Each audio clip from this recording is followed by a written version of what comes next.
For our Week 8 second game best player of the game from Team Manila Beer, we have Marvin Guego. Marvin Guego achieved 18 points, 8 rebounds, 1 assist, and 2 steals. So, since ngayong gabi po ay play-in match nyo, and ano po yung ginawa nyong game para po di kayo malaglag ngayong season and patuloy na lumaban this conference? Actually, medyo naghanda ako nitong ano na to eh.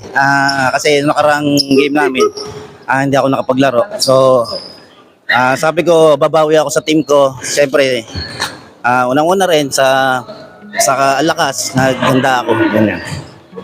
Second po is, di naman po may iwasan na maging mainit yung game since play-in nga po. And paano nyo po napanatili yung camaraderie, brotherhood at ginawa nyo lang pong masaya yung laro?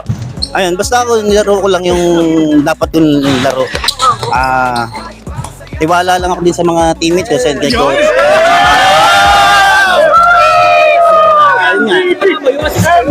Yung mga, sabi ko, babawi nga ako. Last po, sino po yung naging inspiration nyo and gusto nyo pong pasalamatan? Unang-una, syempre kay God sa kalakasang ibinibigay niya sa akin. Sa patuloy na pagiging malakas para makapaglaro ng basketball. Ayan. Syempre, sa mga tropa natin dyan, kay Commissioner Job, syempre. Ayan. Thank you. Maraming salamat sa Bob. Corpus. Kay Corpus. Okay po, thank you po and congrats once again for our second game best player of the game, Marvin Guego. Congrats po! Tayo mag-enjoy, mga kaibigan sa paligid mo.